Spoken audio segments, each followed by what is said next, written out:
Hey everybody, it's Tony from Car Stars, and I'm here in my living room looking at a little something I just bought myself. Bought it for my C4 Corvette. It is the ACES Jackpot LS Lite. This thing is on a crazy deal right now. I got it for a good deal, but now it's on even a more crazy deal. But I just kind of want to show you what came in the box. So it comes in this big box. All the harness, all this harness bundle, all these wires were inside that large bag. So we're some documentation and some loose things. Got a nice little hat there. Got oxygen sensors in those two boxes. You got the remote head in there and the ECU in that box. The one complaint I have is that they don't particularly box it super well. It was in there. That one piece of little cardboard was the only padding that was in there, or boxing material that was in there. So stuff was kind of loose in there and flopping around. So that's really my only complaint. But I'm looking at this harness. Everything is labeled perfectly and clearly.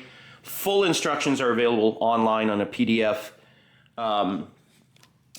You've got, like I said, a lot of quality components. Let's take a look. I got the smaller screen because I didn't want to spend much money on the upgrade to the 7-inch. So this is a 5-inch. But for me, with the kind of dash that I created, this is going to be a perfect size for me. So, yeah, it's an insane deal compared to what, say, a Holley product would cost you, or even one of the Phytech or one of these other products. I mean, this is a lot of got a good weight to that.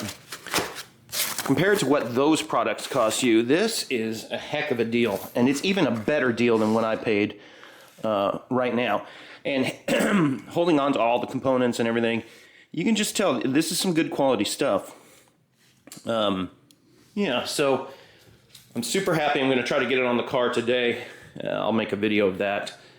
And look, even comes with this. If you don't want to permanently mount it to a dash or some permanent location, you've got this little stand that the monitor clips into, and suction cups to your windscreen.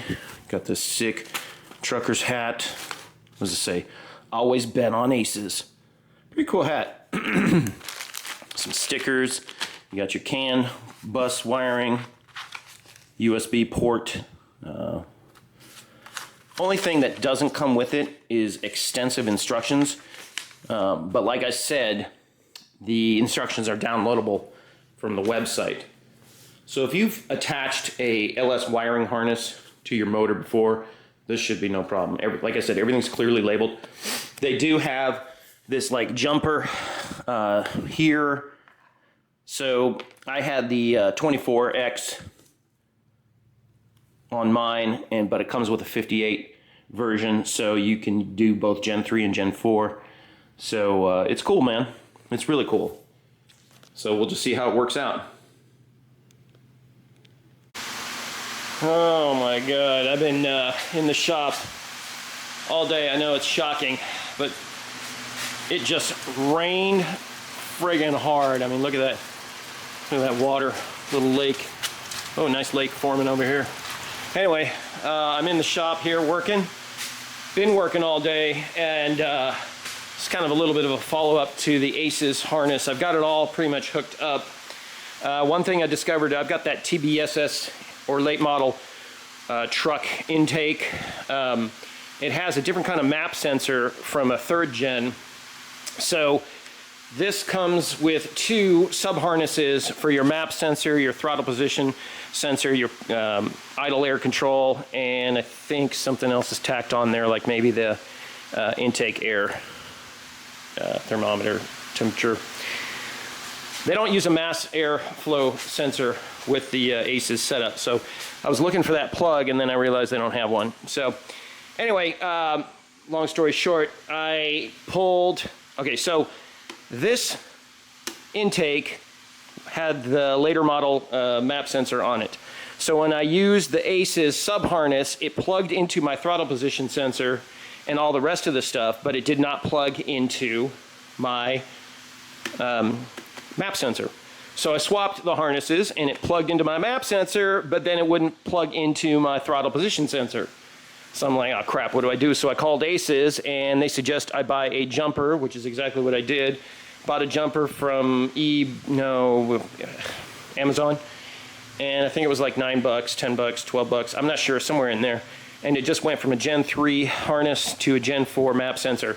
So then I swapped in the map sensor that comes with the ACES kit, because I was reading somewhere online that, and in the instructions, that if your map sensor isn't exactly like their map sensor, you might have to calibrate it. So I wanted to avoid all that nonsense and just use the sensor that came with the kit. And luckily, it plugs into my intake manifold, which I understand their map sensor will not directly plug in and not be secured. See how it's got this little doohickey clip going on here?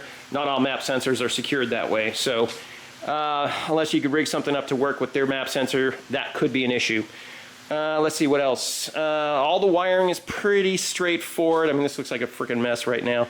I was working on the exhaust. You can kind of see it down there. So I had to go with these shorty headers because none of the other long tube headers that I could find would fit down into my trans tunnel and make the right proper turn and all this stuff, and I'd have to be cutting and bending all kinds of tubes and everything, so I'm just like, nah. So I found these shorty headers. They just stop right there. Problem is now I have to run it down, make a sharp 90, and go back that way. So I've been fabricating that. Let me see if I can get under there. So there it is with my O2 sensor. So it just comes out of the collector, and I've just got it turned out right here. I'm just going to use this to get it started, but I'm just planning on going down the trans tunnel, the drive shaft tunnel, and just straight out the back. Nothing fancy. Let's see, no catalytic converters. I'm going to use those flexible pipe joints. You've seen them, they look like mesh steel. It's for vibration control so you don't bust mounts and break bolts and stuff. So I'm going to put two of those, one on each pipe. I'll probably put an H pipe crossover somewhere like right in this area. And so there's still some things to be done. The downpipe on the other side was a real pain in the butt, and it's still not the way I would like it because great, can't see nothing. Okay, hopefully now you can see this. So, okay, my fat head, this is gonna be difficult. Right up in there is the collector. You can see the bolts coming out of the header collector. So it comes down, makes this 90. That wasn't a problem, but the 90 was way too long, so I had to shorten up the 90. And then I had to kind of curve it so that it would go back this way, because my oil filter's right here, my oil drain plug is right here, and the way that it was coming down without bending it or doing anything else to it, it was like super, super close to the oil plug and my oil filter. So I'm probably going to do a heat shield, try to keep some heat away from that oil filter. See if I can get my camera to focus here. But yeah, I had to like pie cut that pipe and try to bend it back so that it's heading back the proper direction. But anyway, I just got this 45 on it right now to just kind of bend it that way and get it to come out so I can at least start up the car. Because you can't have your O2 sensor right at the very end of your pipe and leave it open like that. You're not going to get a proper reading, they say. So you need, what was it, something like 8 inches of pipe after the O2 sensor. I think that would keep fresh air from being reverted back up the exhaust pipe somehow with the pulses and all that gobbledygook. So you can see that the exhaust pipes are going to give the oil pan just a hair of protection, maybe a little more on the other side. It's funny because they don't really exit, the downpipes don't really exit the exact same spot, or the same angle, which, I don't know, it's baffling, right? So anyway, yeah, this is where we're at. And hopefully I'm going to be starting this thing soon. And right now it's an absolute mess. Batteries in the back. I wired in a fuel pump relay right there. I've got a fuse panel just sitting there and a quick car, real simple push button start with an ignition. So, and that other button or switch right there in the middle is the fuel pump switch. So I'd flip on the ignition, flip on the fuel pump, and away we go. I'm not really worried about making this thing look good right now. I'm just trying to get it started and get it rolling down the street. So that's the goal. Roll down the street. So yeah, getting there day by day, little bit by little bit. I guess that's the way it's got to be done. I just don't have a ton of free time and just haven't been able to get in the shop much. Life just gets in the way. And I'm sure you can all understand that. Anyway, thanks for watching. Please subscribe. There'll be more content coming soon. Hopefully not a first start, but a second start with the engine in the car coming soon. Stay tuned. Oh, one other thing. I did put a higher flow, higher pressure fuel pump in the tank in the back, and then the Corvette fuel pressure regulator is right here. You know, it's going to be mounted to the firewall here somewhere. Stock location is like down friggin' there, and if you want to change it and all that stuff, it's a pain in the ass. So right there is way better. Let's see. That big hole in the firewall is just where my wires are passing through. I plan on like closing that off with some like a metal clamshell thing, and then I'm going to squirt in some fireproof foam stuff in there. And yeah, just continue to reinforce the firewall on the inside and go from there. All right, again, thanks for watching. Stay tuned. Out.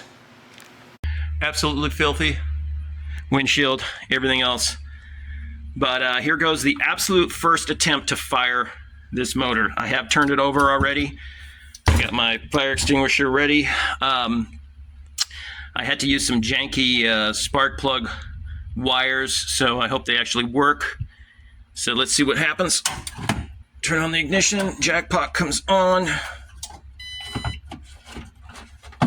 Okay. Don't show this again. Keep clicking the don't show this again. All right. Turn on the fuel pump.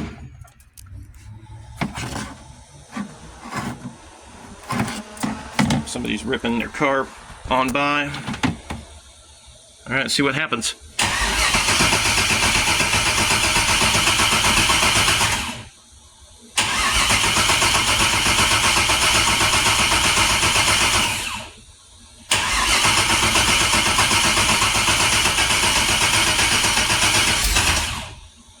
Tried to start.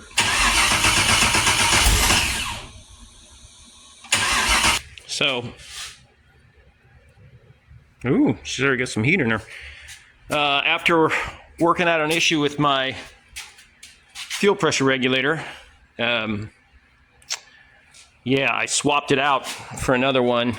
I don't know, I just had a feeling it wasn't getting fuel. And so I was able to swap that out.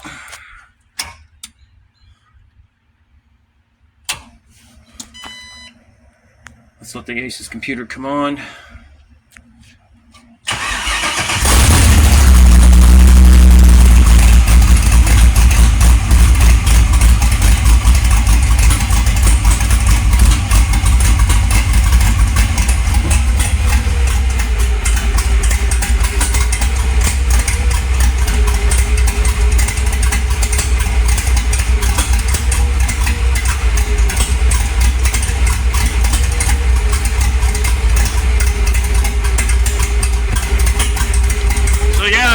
It's running.